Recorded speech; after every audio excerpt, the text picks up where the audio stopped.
Hello everyone. Welcome back to Fallout Entomology as part of my Fallout Science series. So I thought I would come into Megaton and put on this very special outfit because today we are going to be talking about ants.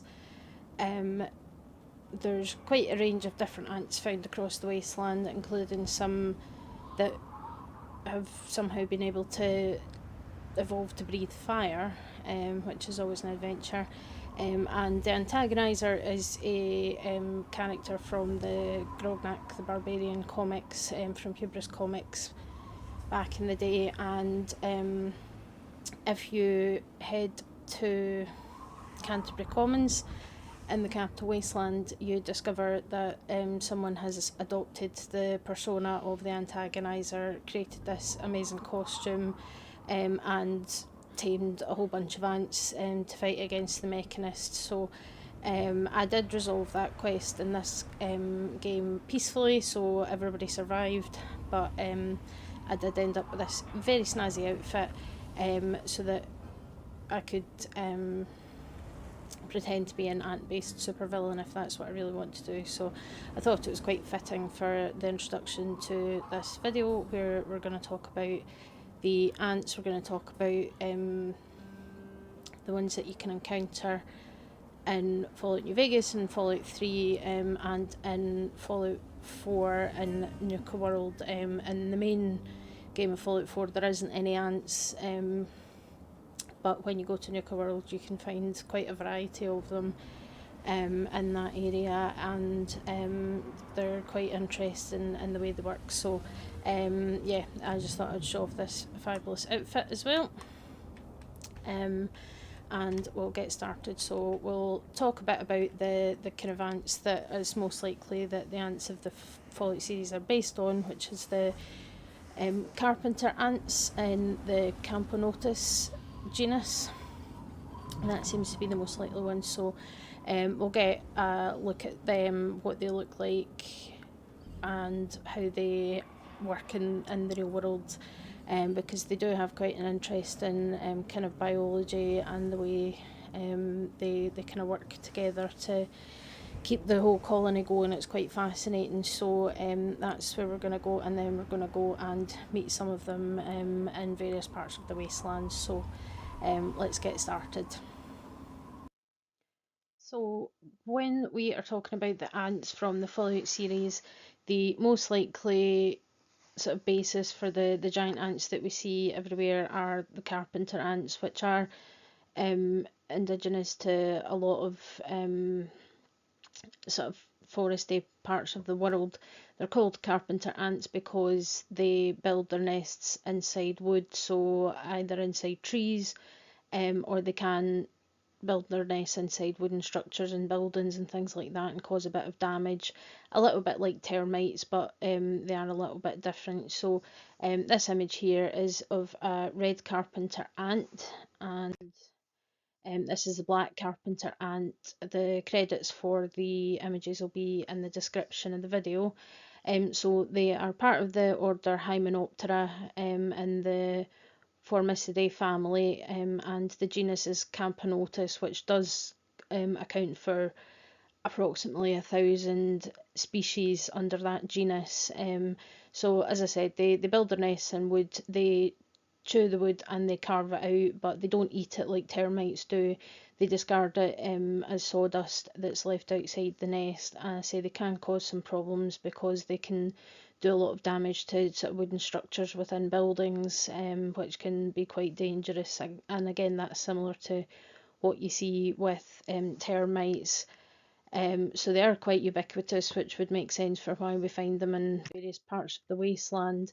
They are quite interesting. They will sort of eat as scavengers, so they will eat dead insects. Sometimes they will, some species will actually kill and eat insects, and they also will feed off things like honey and syrup.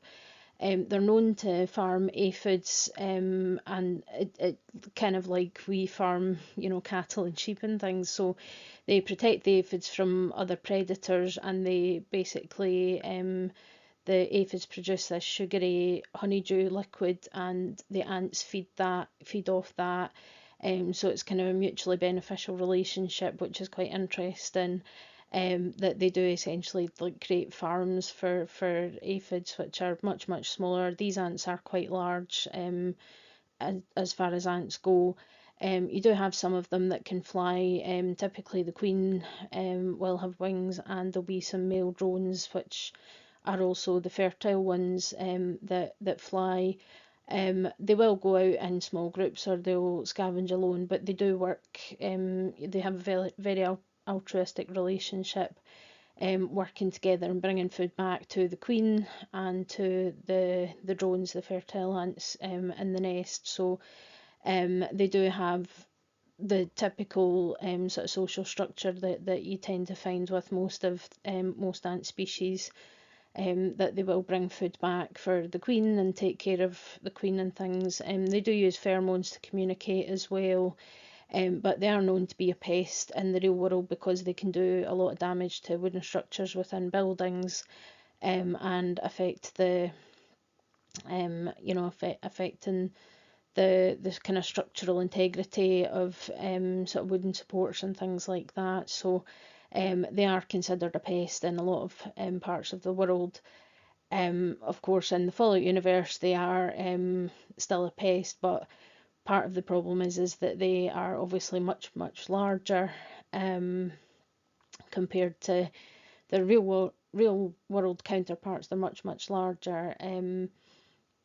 And as I said, the fact that you've got some of them that can breathe fire, which we will get into in a bit more detail. That's obviously something that, as far as we're aware, no animal in the real world can breathe fire. But there is some interesting theories from Dr. Lesko on exactly how that might have come about. So we will get into that as we go forward. But this is the most likely species that the giant ants are based on in the Fallout series. So we'll go into the Wasteland, and we'll find some of them and learn a bit more about the ones that we come across in the Wasteland, and then we'll talk about the fire breathing as well. So let's head off to the Wasteland and see.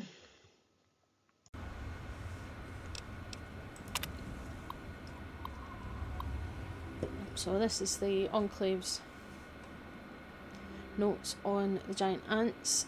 So it's the Formicidæ family, Camponotus genus, and the insect Hymenoptera. So that's the whole kind of list of taxonomy for the ants. So I've determined with near certainty that the aboriginal ants of the genus Camponotus, my best guess would be that a majority of the ants encountered are black Carpenter ants,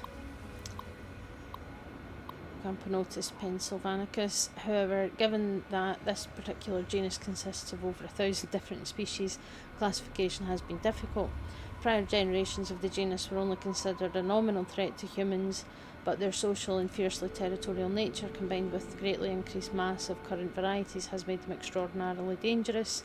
The antenna of the ant is the primary sense organ, and soldiers report disabling this to be a successful tactic, as it sends the ant into a frenzy, whereupon it attacks anything nearby, human or ant. So they are kind of classifying the giant ants as the Carpenter ants in this area, but it is a large genus with many species. So pinning it down exactly when they've changed so much is difficult. It also seems that they haven't encountered the fire-breathing variety, at least not in this area. So the ants are quite a problem around the capital Wasteland. Oh look, flying ants. There we go. That's, yeah. You don't really see them in any other the games. They're still quite small, although fair bit bigger than flying ants. And they fly up in your face, and they're really hard to kill, because you need to like hit every single individual one of them. Bit of a nightmare. But yeah, there's flying ant swarm. So yeah, you'll find this dotted about. It's like massive kind of ant mounds, and the flying ant swarms will come out. So the ants here are a little bit different to the ones that you encounter in Fallout 3 and in Fallout New Vegas. But at least we found a bug. So that's the flying ants.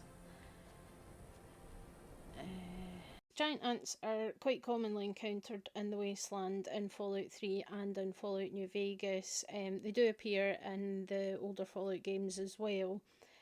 So in the Wasteland you will find them out and about on the surface.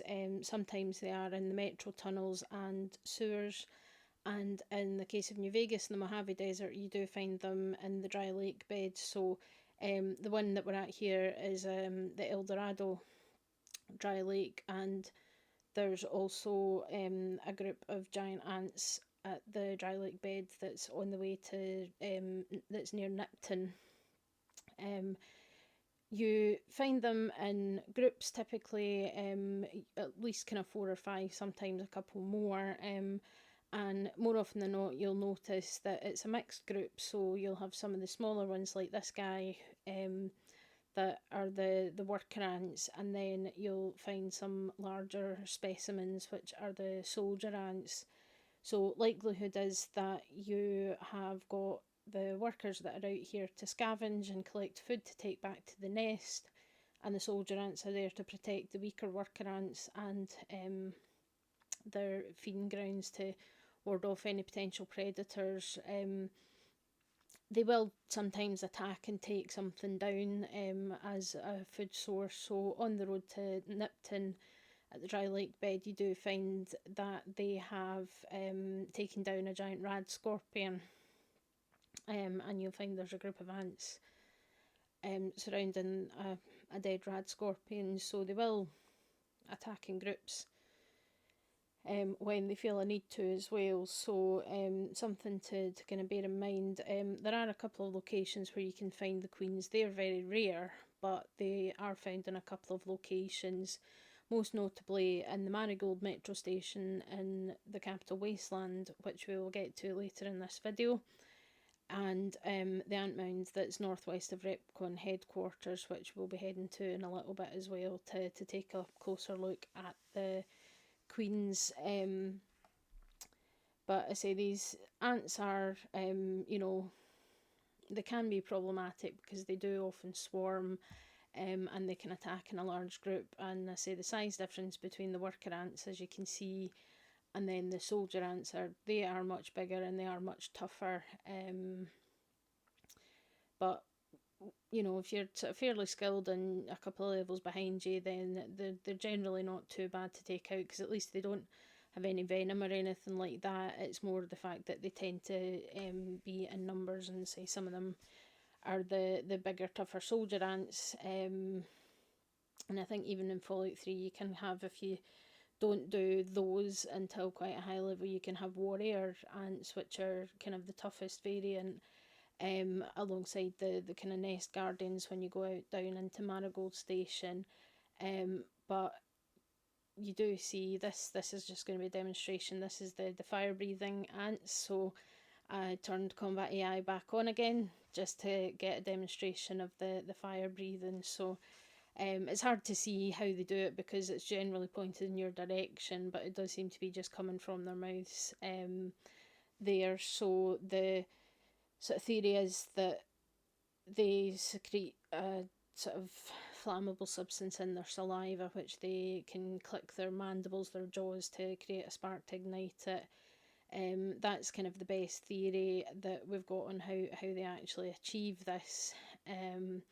So it's quite interesting, and I say we'll be visiting Marigold and Dr. Lesko to learn a bit more about what happened there, because it is quite an interesting story. But they are found, quite commonly. I mean, Fallout New Vegas, the location of enemies is generally quite predictable. Whereas Fallout 3, with the random encounters, it can just be absolute anarchy, so you never know what you're going to find. But if I remember the first time I played Fallout 3, and I just kind of wandered into Grey Ditch, and I just got swarmed by all these fire-breathing ants, and it was very confusing for a moment until I started the quest and kind of figured out what was going on. But yeah, that was quite something the first time I came across that in Fallout 3 back in 2009. So here we've just moved to the ant mound, which is the sort of location of a fire ant nest. So we're kind of to the northwest of Repcon headquarters, and not too far from Camp McCarran as well. And it's this kind of farm, so you can see these massive soldier ants with massive spikes on their backs, and their antennas going, and long mandibles that look quite sharp and unpleasant, with their compound eyes, and otherwise they do look fairly similar to ants, just really, really big. But this one, is quite a large group of soldier ants and only a couple of small ones, probably because this is the entrance to their nest, so they'll have soldiers on duty essentially to kind of protect the nest and things. So I'm just picking up random ammo boxes here, and then we're going to head down into the ant mound itself, which is where you can find one of the giant ant queens. So it's fairly simple, little kind of cave section. There's a few dead ends and sort of misleading spots, but if you follow it round, you will eventually come across one of the queens, and they are quite large. Really, it's quite impressive how big they are. It's unclear whether they can actually leave the nest because of the size of them.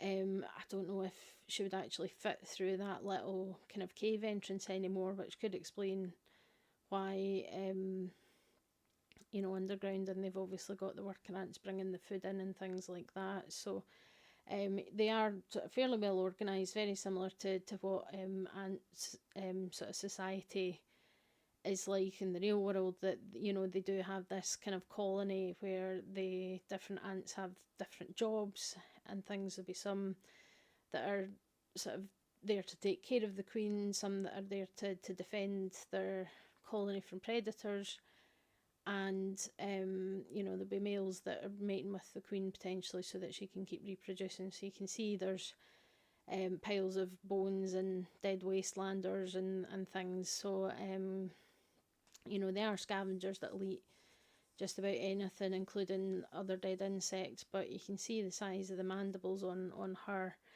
and their kind of greeny compound eyes.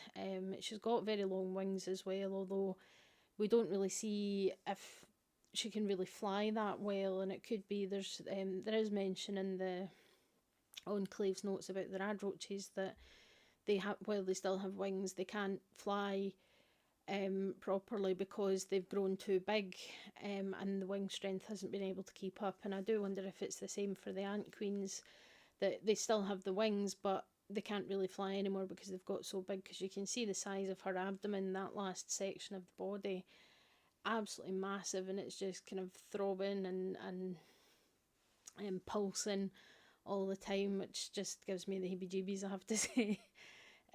But so she's basically just sitting here pumping out eggs and producing more and more ants to go and ruin everybody's day and being attended to by the rest of our colonies. So it's kind of crazy just how big they can get. Carpenter ants are one of the kind of larger ant species in the world, so they're not the tiniest by any means, but this is quite a lot. So that's the ant queen that you can find in the Mojave and Fallout New Vegas, in the nest there. And I say it's quite well hidden away as well. It's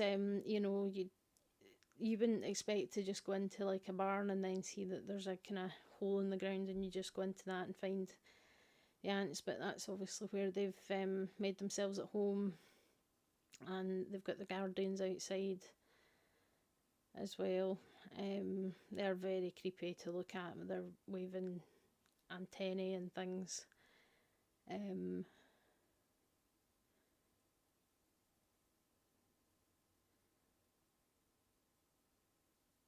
Yeah.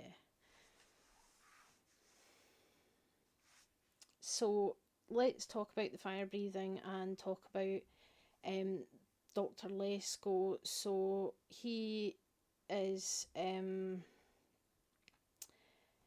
he's termed it pyrosis, which kind of means basically creation of fire. And as I said, the theory is that they secrete a flammable substance in their saliva and can create a spark with their jaws, their mandibles, to ignite that, to create the fire. And we do know that obviously in Fallout 3 the mutation was introduced by Dr. Lesko during his experiments, so he was kind of misguided and had good intentions, that he was trying to basically make the ants go back to their normal pre-war size. But obviously it didn't work, and you can question him on a lot of this. You can ask him about his method, as the Lone Wanderer can sort of, especially if they've got kind of higher science skills or intelligence, can actually question him on it, because he basically avoided using a control group, and he was using FEV without really checking on how safe it was. So if FEVs involved the fourth evolutionary virus, that could certainly explain why things went quite so spectacularly wrong with this attempt of genetically modifying the ants. And if you ask him about this, then he is impressed with your knowledge of experimental procedure, but he does admit that he kind of rushed the process and took a few shortcuts, which is why things kind of changed with the ants so rapidly. And he also doesn't really seem to have much kind of in the way of remorse or really, feeling upset about the situation, given the fact that, during the quest, Brian is like, I don't know if my dad's okay, and you go into the house and you find that his dad's dead. So this kid's been orphaned and kind of left to fend for himself, and everybody else in the town of Greyditch has either been killed or has left, because it was getting too dangerous. So, given that people have died and the ants have done a lot of damage, but Lesko's really not that, he doesn't seem that bothered, and he certainly doesn't seem to want to stop his experiments, and he gets upset if you destroy the mutagen sample. He wants to continue even with the damage that has been done. And the thing about it is that obviously we're finding the fire ants in the Mojave Wasteland as well, and it's very unlikely that the mutagen that Dr. Lesko created would have got this way, literally pretty much across the entire width of the continental US. So in the span of 4 years, it's very unlikely that it's the same thing. So it's likely that the population of fire-breathing ants here in the Mojave have kind of evolved and mutated independently and separately from the ones in the capital wasteland.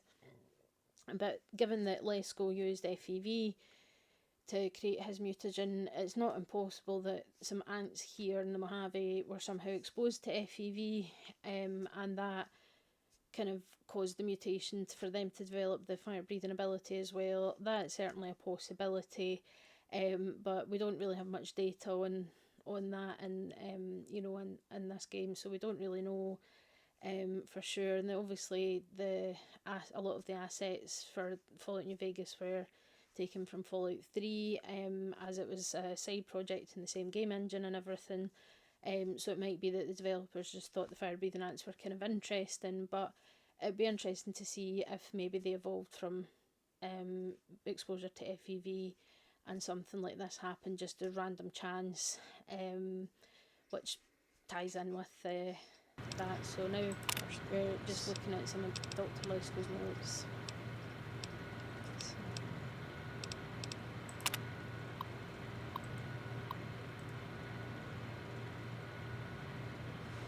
Okay, so entry here on dangers. I realise the dangers involved in tampering with nature. I've heard the rhetoric and the hoopla about playing God.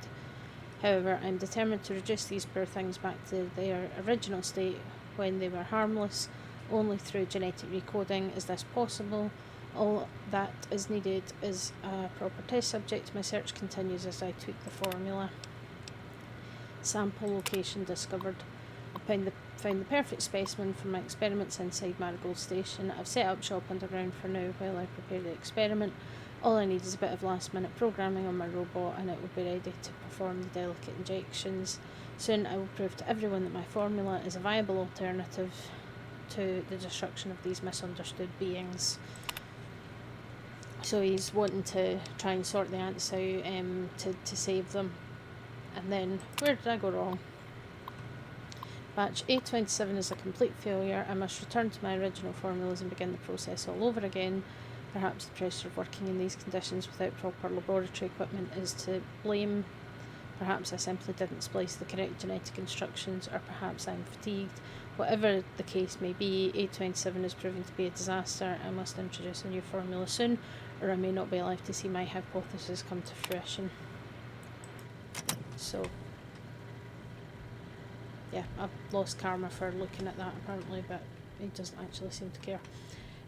So, you know, we can see that he's realised that the latest attempt has been an absolute failure. And so there's this cave structure, which is where the ants were living. I don't know if it seems like the case that basically Lesko found that the giant ants had a nest down here, and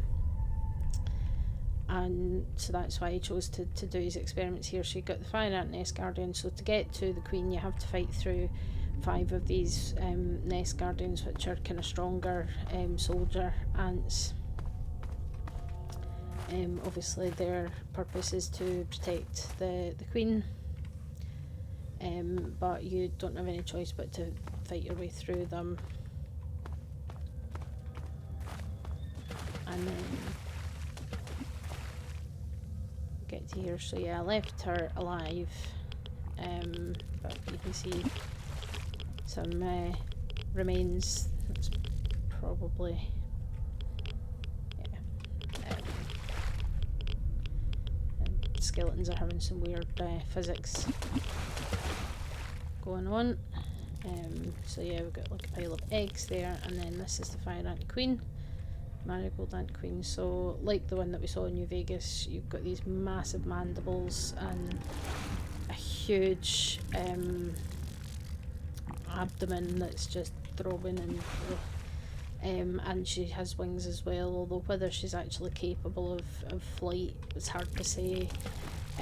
One thing that seems to be the same with rag roaches is that because they've gained so much in terms of size and mass, that they've lost the ability to fly because their wings haven't kept up with the massive increase in size, and therefore massive increase in mass and weight. So hard to say if she would actually be capable of flight, but nonetheless she does have these wings. So obviously what's been happening is that Lesko has been injecting her with things to induce mutations to try and revert them back to normal ant sized. So then she's been obviously reproducing and producing more and more ants that breathe fire everywhere. So I've got another computer here. So this is where you can send an inhibitor pulse, which kind of basically kills most of the ants. You can destroy the mutagen sample and you can synthesize a new mutagen formula, but you need a sequence. So there we go, that's the inhibitor pulse, but it doesn't seem to do any damage to the queen. But yeah, so this is the source of all the fire breathing ants. in Fallout 3, and the more research I'm doing on this series, and the more I'm just learning so much, which is great. So I had a comment about the tarantula hawk wasp, that they're parasitic and that they basically implant their eggs into the tarantula, and then the eggs hatch and they basically eat the tarantula from the inside out, which is kind of horrifying, but it's also really, really interesting. And I have to say that's something I must have missed in my research. I didn't know that, but you know, I had a lovely commenter that told me that, which is just fascinating. And I really, really appreciating the comments we had on the last video about the insects and things, because you know, I'm doing the playthrough of Fallout New Vegas, and that's fun, but you know, I really want to geek out about the kind of science side of things, because it's a science fiction game series, and looking at, you know, what has evolved in this world and how things have changed. And I think especially it's going to be really interesting when we get to the vast menagerie of creatures that you find in Far Harbour. You know, the gulpers and the what are they called again? The anglers that have kind of evolved a thing like anglerfish, and the giant hermit crabs that live inside buses. It's wild, but again, it's you know, it's a fascinating take on what potentially could happen after a nuclear apocalypse, because, you know, I mean, there's obviously the horror of millions of people being killed in an instant, and you know, entire cities levelled and destroyed. I mean, we're right on the edge of DC here, and you know, everything's just ruined. But it's also exploring that there's a massive environmental impact, because there's been so much damage, and obviously a lot of humans have been eliminated because we have shaped the world to suit us in a massive way, and to some degree these giant insects and these giant dangerous creatures,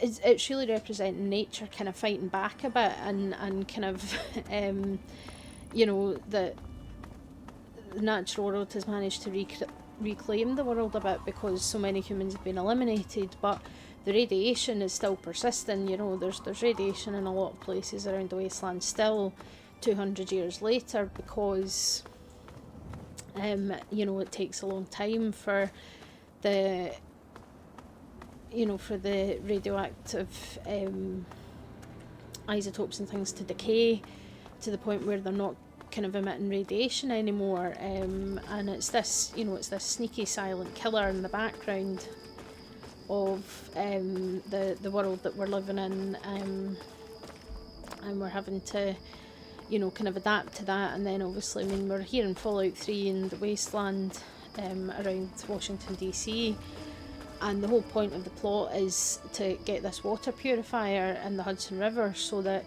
the Wasteland can have access to pure clean water that's radiation free, because that's you know, the waters of life. And then there's the Bible passage that you know, that James kind of quotes, that it's about the I'm the Alpha and the Omega, the beginning and the end, and it's about the waters of life, because it's one of the most essential things for survival. Oh, there's an ash pile here. Which I can't search apparently. You know, that these things are essential for survival, for not just for humans either, for most species. You know, there's very, very few species that can really survive without access to water. You know, some species can go a lot longer without water than we can. You know, for humans it's generally accepted that kind of 3 days without any water at all is about the limit that the body can handle before it's going to have an impact on you. Whereas reptiles, you'll find often can go much longer. Tortoises do have a urinary bladder because they do produce urine, but unlike us, they can actually absorb water from the bladder. Say for us, once the urine is in the bladder in mammals, that's pretty much it. You can't really change it after that, but in tortoises they can, and they can actually use their bladder as a water storage vessel essentially, and they can keep a supply of water internally. It's fascinating. So this is why we're here, is just for me to geek out and hopefully present some of this in an interesting way for you guys, and to just nerd out over some really cool science fiction and stuff. And I will be covering some other games at some point as well, not just Fallout. I'll definitely look into some of my other favourite games, because I say I'm here for the storytelling, and I'm here for the science, and the creatures and things, because it's obviously my background as a vet. I find it all very, very interesting, and when it comes to entomology and things, most of what I learned about was just the parasitic insects. So we learned about fleas and mosquitoes and mites and things like that, but there's a whole world out there of different things that is just really fascinating. But that's us kind of covered everything, I think, for the ants. So I'm going to sign off for now, and we'll be back next week with more Fallout Entomology, so hopefully you'll join me for that. And thanks very much for watching, and I appreciate all the new subscribers. That's really awesome, and really exciting that so many people are wanting to kind of join me on this journey through the science of the creatures of the Fallout universe. That's really, really great. So I'll see you all next time.